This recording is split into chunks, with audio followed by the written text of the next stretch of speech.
baby. Yes, I'm going. Yes, I'm going.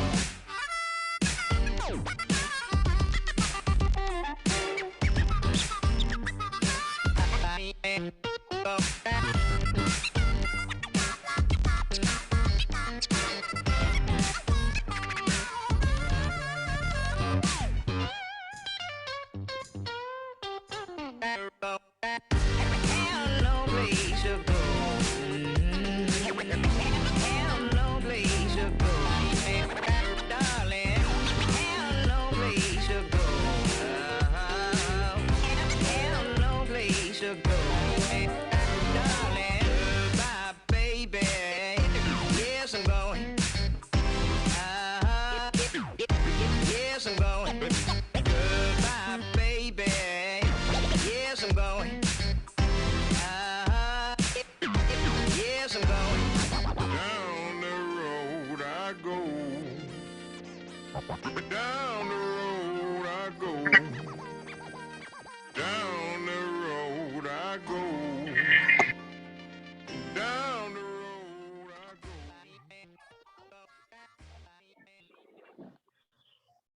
All right, hi everyone. I think we can get started. Still a few people joining, but we'll kick things off, I think. We've got people coming in from all over the place today, so nice to see everyone. Welcome everyone who's not been to one of our events before. I'm JT, I'm the Community Manager at No Code Founders, if you've not met me before. And today we're happy to be joined by Bram Canstein.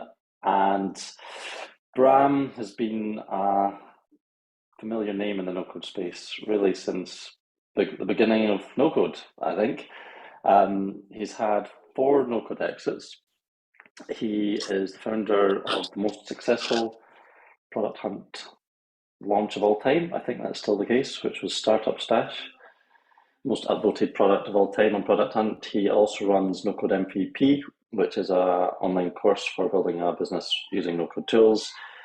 He also runs Early Ones, which is a platform for early stage startups looking for feedback from other founders.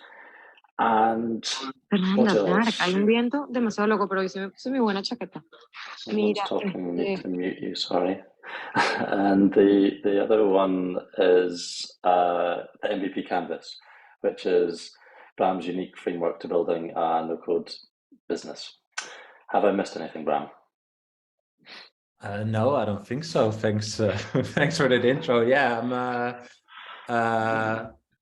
When someone asks me like how to describe myself, I always just say creative digital entrepreneur. Yeah, I just love to do different stuff, but I think that was a great intro. Thanks. Oh, great. You're welcome. Well, so the format of today's session is an Ask Me Anything. So if you're not familiar with this session, anyone, it's basically an opportunity for us, the audience, to ask Bram any questions that we may have. Could be anything related to no code, how Bram's built some of his projects or sold his projects, or anything else in between. So I've had a lot of questions from members of our community since announcing this a couple of weeks back, but I want to prioritize any questions that we have in the audience today. So if there are any questions on the floor, feel free just to come off mute and ask away. If you're not in a place that's quiet, then you can also just pop those in the chat and I'll be happy to read them out for the benefit of everyone else. So let's kick off. Does anyone have a question to get us started? Let me see, let me take a look at someone's got their hand up. Yuri.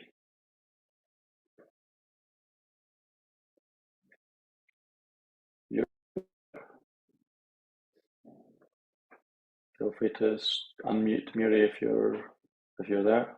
1 2 1 2. Can you hear me, guys? Yes. Yes.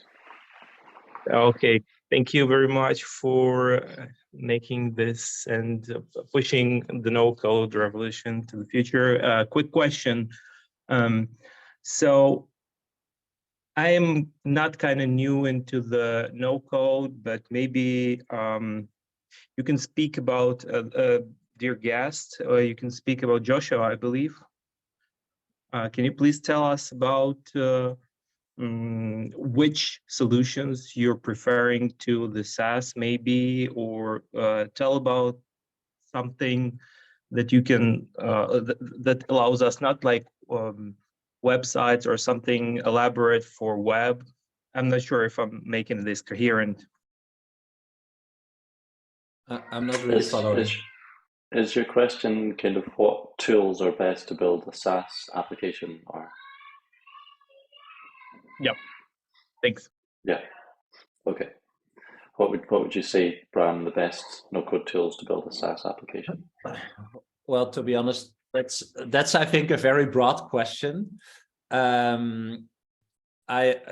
You know, for me, I really I think it's really about the context, right, where you're operating in. So you can create a software as a service, but it's really about who are you building it for, which problem are you solving, you know, what is your initial solution, etc. So like the answers to those questions kind of help you pick a direction, you know, and that will also eventually get you to the tools that you can use. Like, for example, I think there's a known tool called ShareTribe where you can create a marketplace, you know. So if your idea in essence is a marketplace, then, for example, ShareTribe could be a tool that you could use, right? But eventually, I think what no-code tools are especially good for is building MVPs or first versions of products, right? And for, yeah, I kind of always say, like, I think 85+% of startup ideas, having a website, being able to capture data or information, right, like through a form, putting that through some sort of automation with Zapier or Make or Integromat. Integromat is Make now, I think. You know, manipulating that data, saving it somewhere, and getting back to your customer or user is already more than enough. And so I think a question about, you know, what are the best tools to use is kind of a similar question to, you know, what programming language should I use? And I think the answer there is, you know, see what other people use, see what they think of it, but eventually it's your own journey of discovering what is out there, trying stuff out, you know, building stuff just for the sake of building and trying things out, you know, and then discover what suits you skills wise, or just you know, whatever you like about or don't like about the tools that you come across. So for example, all the things that I've made up until now were mostly built with Card, Zapier, Airtable, etc. But early ones is the first website and like product that I made with Webflow. So yeah, for me, it was just like, I have this new idea. I never used Webflow. I think Webflow could be suited for this. So I give myself like a week, 2 weeks to learn how to actually use Webflow. And I still know very minimal stuff from it, you know, but I think that's kind of my view to it. So I understand the question, but I think the answer is pretty simple. It's just, you know, try stuff out, find out what suits you, and really think about, when you have an idea for a product, like, what is the most simple and minimal thing I can create to deliver value to, you know, whoever you want to deliver value to. So yeah, that would be my answer. I hope that's helpful. Thanks. Perfect. Thanks, Yuri. So we have a question in the chat from Ollie.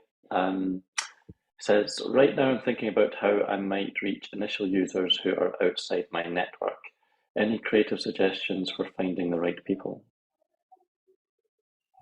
Yeah, I love this question. So I always say that, you know, in order to figure out if your idea makes sense, you do not always have to build something, right? So if you can find the people who you think have a problem or that you want to build a product for, you can actually talk to them or start making a connection, then you can already gather insights and data, or maybe some proof about the idea that you have. But yeah, some creative suggestions for me, it's really about, can you narrow down who you want to target, right? So if you say, I want to target, whatever, single moms or something, that sounds focused, but it's still pretty broad, right? So do you want to target single moms in rural areas, or single moms in tech, or in tech, or single moms in New York City, whatever. You know, even those 3 different types of context make a difference for where you can actually reach them, right? So let's say you want to find single moms in New York. My next question would be like, where do they hang out? Like, are there any cafes where moms meet friends, chill with their babies, whatever? And can you go there and talk to them? Or are there any forums online where people share tips, etc.? So that's yeah, maybe a short answer, but that will be kind of my thought process. So where do these people hang out? Literally, like, could be in the real world, or could be online. And then if you look at online, it's mostly about where do people ask questions or share their ideas, share their problems, etc. Could be as simple as a hashtag on Twitter in some cases, or Facebook groups or LinkedIn groups. And then yeah, I think that could in general be like a nice direction to start. Nice, thanks, Oli. Does anyone else have a question? Feel free to come off mute.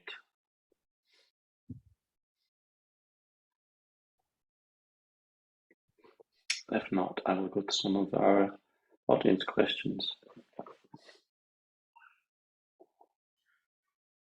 Okay, I'll go on to some of the audience questions. So the first one here, Bram says, can you share more details on the strategy you used to launch so successfully on Product Hunt with Startup Stash?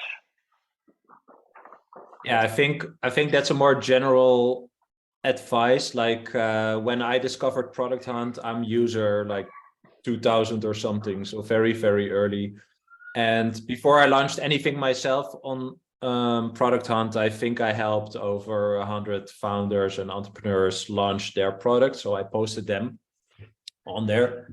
And that's, yeah, how I got to be known in this community and got connected to a lot of people. So then at the moment that I actually had something to share, this was also one of my my very first digital products, actually. Like up until that point, I was more like talking about like, hey, these are cool things you can try out, or sharing my views on new products or tech or whatever. And this was kind of like the first product that I really launched to like a broader audience. So I kind of had some leverage from just helping a lot of people before, and people knowing me in this community, that I could also utilize the community. So I think that's kind of, that has been kind of like an unfair advantage, and kind of something I actually learned when I launched the thing, you know, like, oh, I have some credit with other people and some leverage that, you know, they want to check out what I built. But also, so I think that's one, but also the target segment for Startup Stash is founders, right? It's people who have ideas, who want to build a startup. And especially at that moment, that was really the core audience of Product Hunt, basically.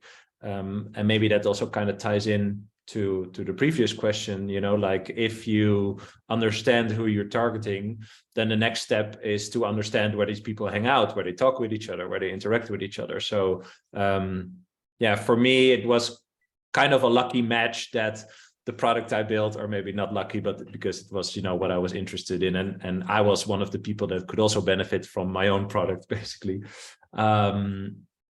Yeah, it's just the showing the right product to the right people in the right channel, you know, with the right leverage. But also, if you Google for Startup Stash, like I have a blog post somewhere, you see that the first product was, so it's a curated directory of resources and tools for startup founders. And so the first version of the product was literally 40 orange square blocks with just the name of a category in there, like nothing fancy, totally not in line with design, whatever, no nice imagery.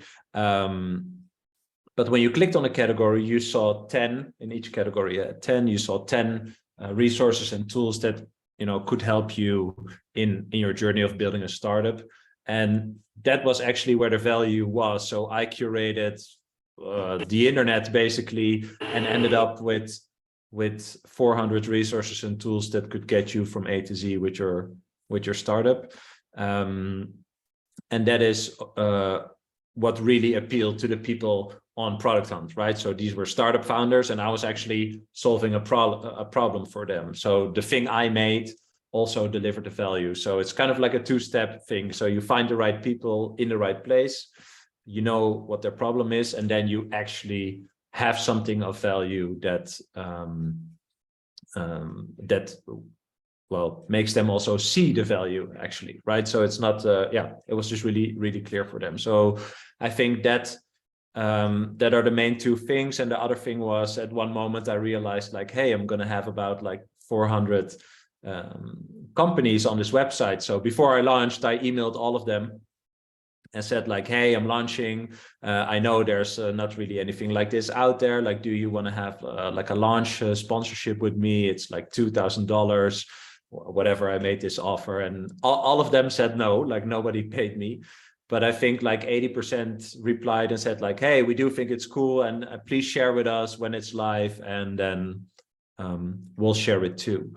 And they actually did. So I had, I don't know, maybe 1,000 Twitter followers before I launched with the Startup Stash account. And then all these accounts of all these companies that had tens of thousands of followers, they said, like, hey, we are on Startup Stash, very cool, check it out, blah, blah, blah. And of course, you know, all the users and customers of these products are also, again, in my target segment. So yeah, there was kind of like a snowball effect at that time. But in essence, I think when you launch something and you have leverage with certain people, right? So you give away value before you ask anything in return. That's I think number one. And the second one is that you actually deliver value, that you show the right thing to the right people. Yeah. Very cool. Do you know how many upvotes you got in the end? At that time, that day? Yeah. I don't know anymore, but I think Product Hunt was like 1.5 years old or something. So I think on average a post got like 1,000, 2,000, like a big post, like something that was popular. I think maybe 1,000 or 2,000 upvotes. And I remember that, like, after the first 2 days, it was already in the top 3 of most upvoted ever. And then in some way, I don't know, it ended up as the number one and still is. Crazy. Yeah. Yeah, crazy. So I think Oz has a question. Hey guys, you can hear me? Yes. Good. Well, thank you. First of all, I appreciate that. My question is really about the RPA space more. So of course, everybody is going to think Zapier and Make. So here's my question. When I look at the RPA space, I see a divergence. Make and Zapier really on the more lower end, and let's say Automation Anywhere, UiPath, etc., on the high end. Now, there's really a big difference. There's a chasm between them and a big space, meaning Make is and Zapier is what I call really consumer, and Automation Anywhere, UiPath is what I call coming up to the enterprise, which means long sales cycle, a lot of training, obviously customization, and expensive. So, but again, my main point is, do you see a gap between those really? And again, I'm thinking about the Gartner, quarters and all that kind of stuff in high end. Again, is there a gap in your mind RPA wise? Thank you. Well, interesting question. To be honest, I have not thought about this before I heard this question. You know, I think if there is a gap, then we would have seen some products in there. That's kind of like my first thought. And the second thing is, like, I think that a lot of people around no code or in no code, they have these questions like, does something scale? You know, like, can it go to these and these amounts of users? Yada da da. But then my answer to that is always, you know, like, get to that point, and then you have a very amazing problem, right? You have a luxury problem because it works. So I think if you're thinking about this, and of course I don't know the context, so maybe it's applying to yourself or maybe for your customers, right? It's about, how do I start? Like, what do I actually want to achieve? Is this something for, you know, all these complex UiPath types of things? Or can I already get pretty far with what you then say, you know, are basic things? I've seen some workflows, especially with Make, that are pretty insane. You know, of sites that have hundreds of thousands of visitors and interactions. So yeah, I think that's kind of my answer. Like my knowledge is limited to that. But that's more like a thought process. Like if you can spec it in a good way, then I think you'll have your answer. But I do think lots of people kind of overcomplicate it, or yeah, ask the wrong questions, like, will it scale? You know, like if you can start it, you can use it. If you then run into, you know, if you then break it, good for you. You know, that's an amazing problem to have. So yeah, I hope that's an answer. Thank you. Cool, no problem. Thanks. We have another question in the chat from Martin. Startup Stash question. What's the business model of Startup Stash? Yeah, so Startup Stash is in essence a directory, right? It's pretty much a static content website.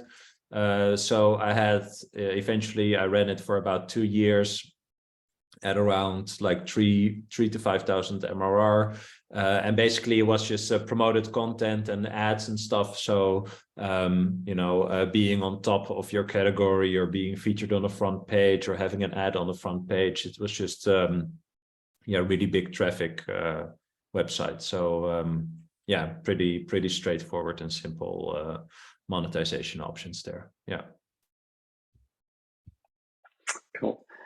Question here from Twitter. If you had to launch a no-code business today, how would you do it? That's a good one. Well, I think, you know, this whole code thing, like I love no code. So to make clear, I am not technical. I know very basic stuff of HTML, CSS. I can kind of read like API stuff, but I have to really do my best. And that's kind of how I got into no code. Like I have this product sense. I know what a good product, you know, looks like, how it works, you know, I can dissect the flows and all these things, but I could never really build it. So when I found Card and Zapier and Airtable, basically that became kind of my no code stack to build and automate stuff. But what I do always think is that the emphasis should not be on no code.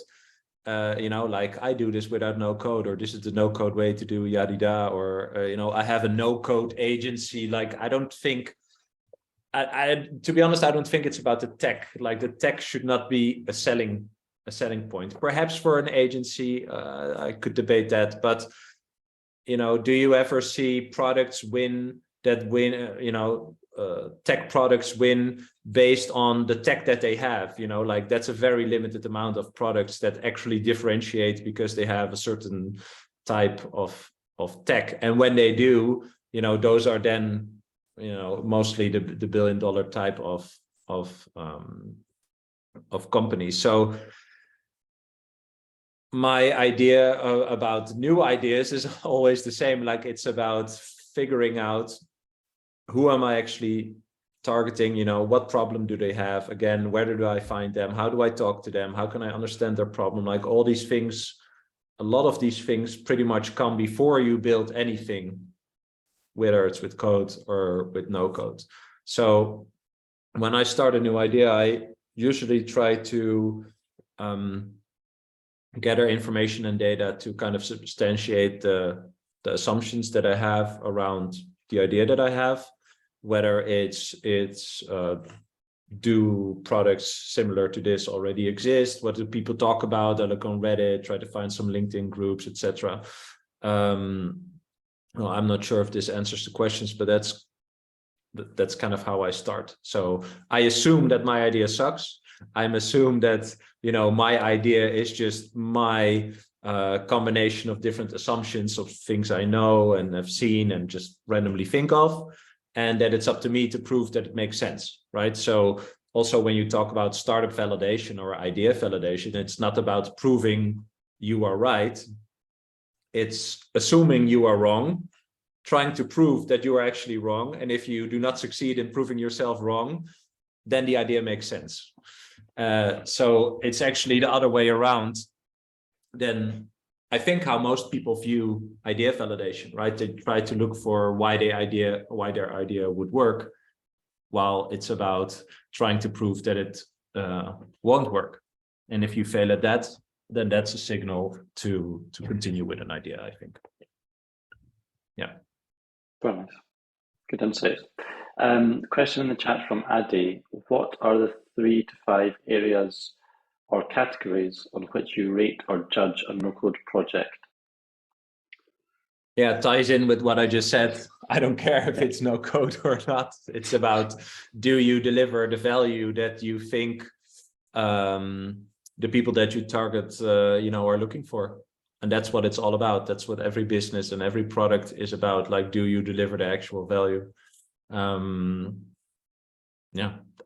me, that's the answer. So there are not 3 to 5. Yeah, the 3 to 5 categories or areas are: do you know who you're targeting? Do you understand their problem?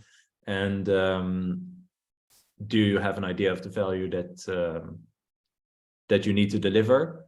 And do you have an indication of what you can build or should build, basically, in order to deliver that value as fast as possible while learning, again, if your idea makes sense. So if you understand what those people are looking for. Yeah. Good question. Thanks, Adi. So I've actually got a question for you, Bram. So you have built no-code MVP, the MVP Canvas. I believe you also do consultancy for entrepreneurs. Yes. So I think there's a lot of founders in the room. So I'm curious about what your approach is in all these areas. Like, what are the steps that you suggest for building a business? I get the impression that you kind of build in quite a lean way, and I just wonder if you can unwrap that a little bit for us. Yeah, so I like that question. I think that ties into my previous answer. So I assume that my idea sucks, because most ideas suck, which is fine. But that means that you have to create a process for yourself. And for me, that was the MVP Canvas, which is a free framework that anyone can download. So I thought I would share that with people.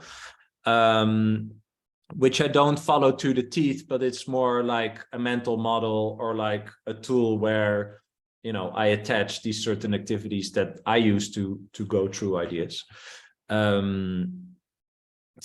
So my process is to assume that I don't know anything, that my idea is random. Again, just my own assumptions that I've put together, and then ta-da, there's an idea. And I always try to create boundaries for myself. So in terms of, I always say time, money, and motivation. So I just, or energy. So I just say, okay, I'm going to take 2 weeks where I'm going to do XYZ activities, spend XYZ money. Like that's not a lot of money, but it could be ads or certain tool or whatever. But I have like a max budget. Usually that's maybe $100 or $150, something like nothing fancy, and a certain like amount of energy. So I have time, but I also have other things to do, right? So each day for 2-3 hours, whatever I'm gonna do and work on this. And I always just write down the assumptions, like the things that I really want to know. So usually you can write down a lot of assumptions, right? Like more than 10. But I always try to make like a top 3 of the most important things that I have to figure out, or else my conclusion is that the idea sucks, and then I move on to another thing. If I actually validate it and get more confidence in the idea, and I'm at the end of this time period, I just create another little time period, so I don't make it too big, to just iterate and continue with kind of the same process. And the basis for that is basically anyone who has an idea, you know, if you ask anyone to pitch their idea, they always pitch something that is very big, right? It's not something that they have tomorrow or next week. It's like the end thing, the golden solution for everyone they're targeting, the perfect thing that all these people will pay for. But that is not what you have tomorrow or next week. So you have to figure out, again, what is the smallest thing that I can build or do? So I don't think you always have to build something to deliver value and learn along the way if the idea that you have has any merit. And for me, that's also the definition of an MVP. So, you know, there's lots of discussion, it's a popularized term, etc. But for me, it's the answer to the question, how can I learn the most in the fastest way possible?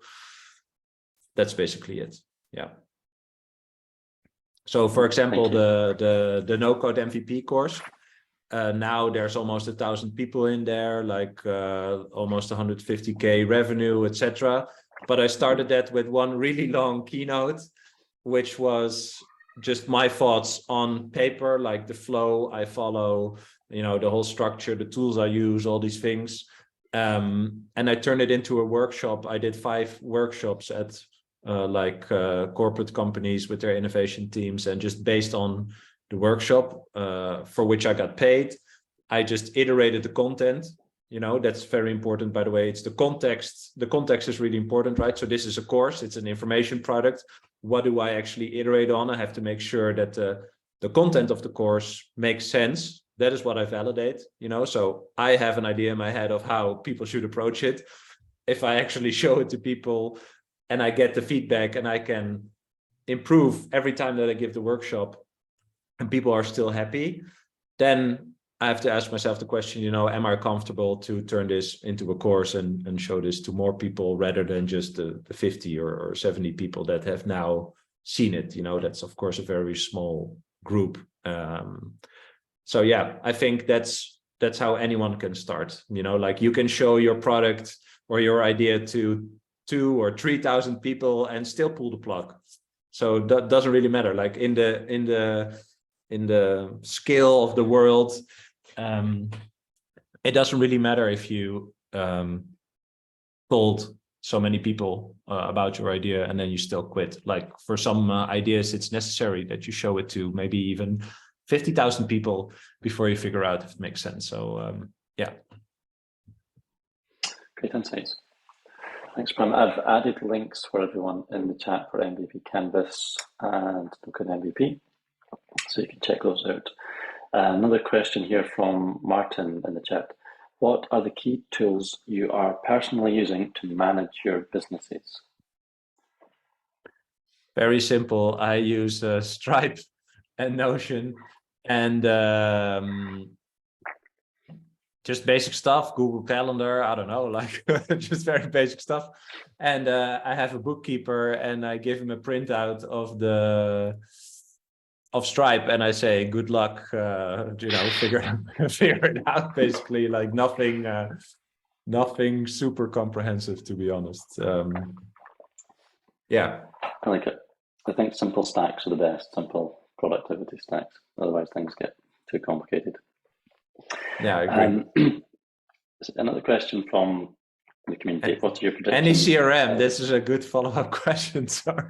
Any CRM? Well, it's funny. I learned to be I am structured, but I learned to be even more structured, but I've never used any CRM for myself. It's just a to-do list. Mainly my email is my to-do list. I email a lot of stuff to myself. And in Notion, I just used a to-do list or like a little, you know, to-do, doing, done, Kanban type of thing, but nothing fancy. I'm very curious about the CRM question, actually, because... Yeah, me too. I'm wondering what... yeah. I'm going to create a poll for this, actually, and just like share it with everyone. Let's see. So... for CRMs, I'm curious what everyone's using. If you're using an actual CRM, which if you don't know is just I used to work for a CRM company, now I can't remember what it stands for. what does anyone know what CRM stands for? Contact. Customer relationship management. Thank you, customer relationship management. So it's basically for managing your contacts, and your sales.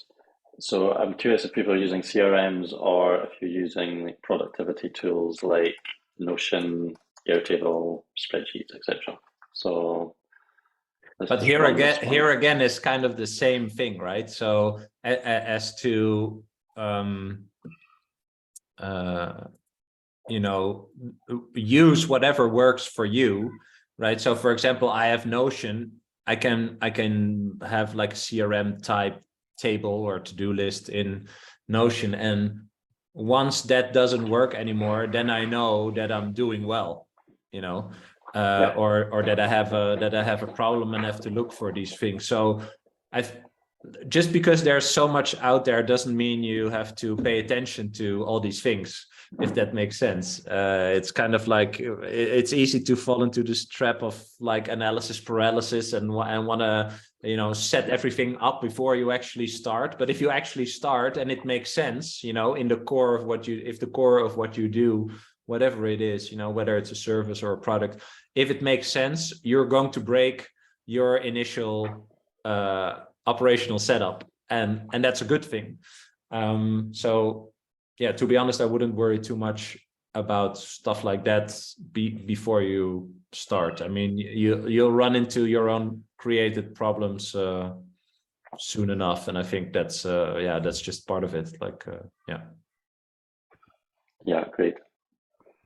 And everyone seems to be doing productivity tools rather than CRMs. Yeah, I've found as well that like when I first started in trying to build startups, I was always trying to like build processes as if I was an enterprise, and then moved to just very simple, almost pen and paper. And basically, it's like there's a different set of processes when you're small to when you're big. So I completely agree with what you're saying.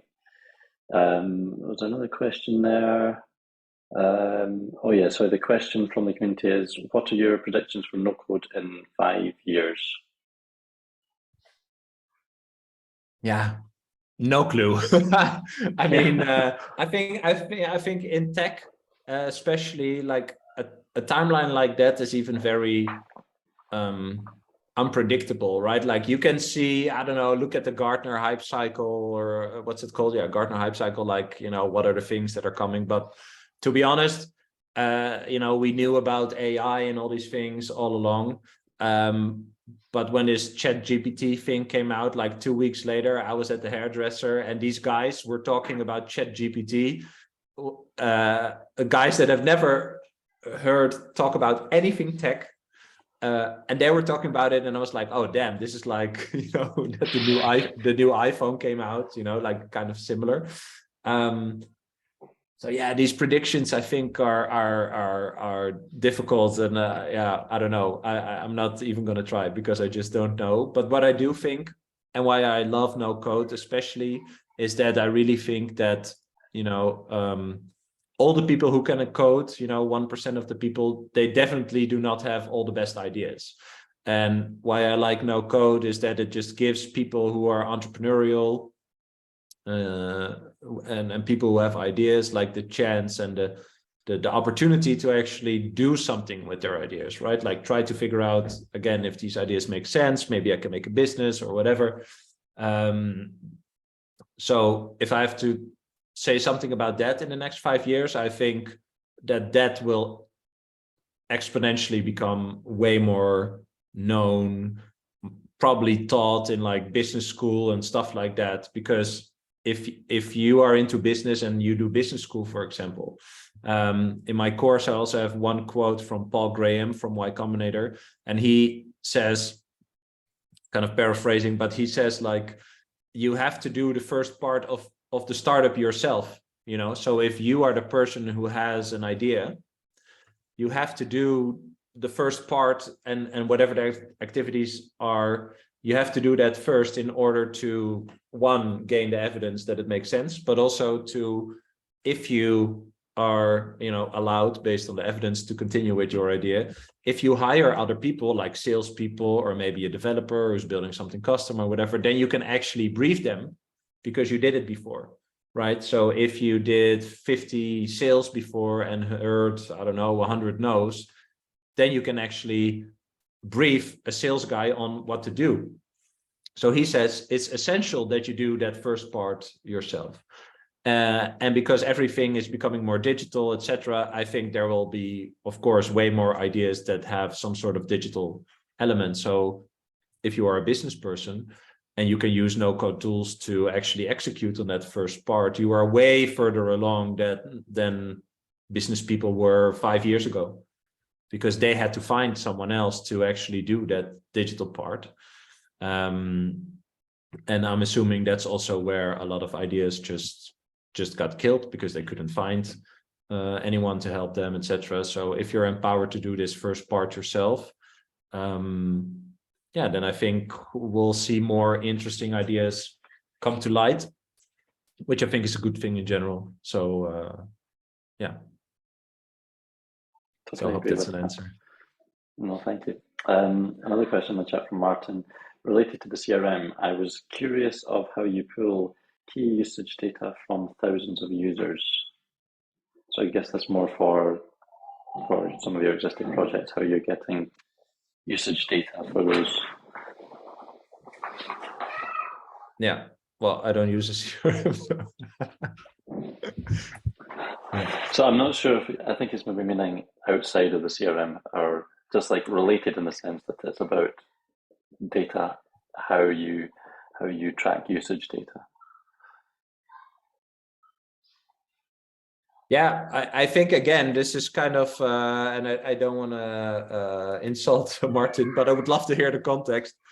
But this is again a thing where, you know, you can probably automate a lot of stuff and make things easier, etc. But building an early product and figuring out if it makes sense, you know, and actually building something of value is a very qualitative exercise.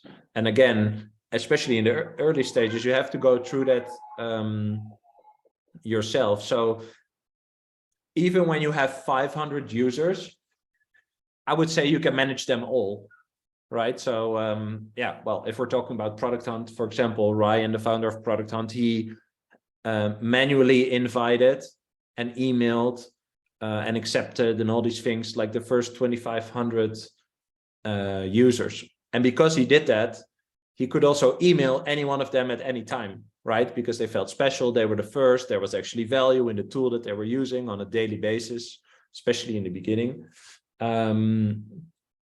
So getting key usage data is actually emailing people and thinking of the questions that you want to ask them, right? So yeah, and then a way to store them. So I don't know if this is an answer, but yeah, maybe kind of ties in, but I don't know the context of Martin again to this kind of like analysis of tools all the time, where the short answer is just do stuff, just do it.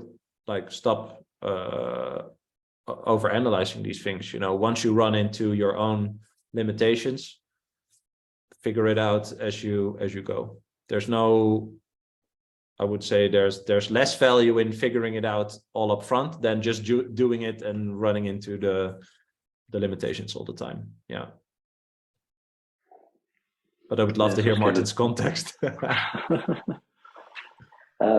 so it's the kind of do things that don't scale seems to be a common thread with your approach to doing things, like just do things manually, qualitative. Definitely.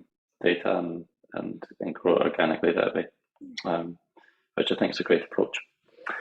So we are coming up on 50 minutes, so I think we can take any last questions if anyone has any. Feel free to come off mute or drop them in the chat. Otherwise, we can wrap up. Any last questions? Oz? I'll save them for next time or smaller. All good. You'll still hear from me. Cool. All right, cool. Perfect then. Well, if there's no more questions, then we will leave it there. So I'll say thank you to Bram for joining us. Thanks for taking the time out today, Bram. Appreciate it. Thanks no everyone worries. else for coming to join us today. And this recording will be available to our Pro members in a couple of days' time. Next week, we have more events. Let me try and put the link in the chat. So first one, we have an email marketing webinar with Jens Lennartson, who is one of NoCode's, another familiar name in NoCode, who is a marketing expert, specifically email marketing. And then after that, we have a 101 integrations session with Lola Ojabawali, who is another familiar face in NoCode, and that's coming up. Both of those are next week. So I put the links in the chat. Let me put Lola's one in there quickly as well, so you can register if you want to. Both are free attendance, and we'd love to see you there. But thanks again, everyone, for coming, and we'll see you in the next one. Thank you, guys. Thank you very much. Cheers. Everyone.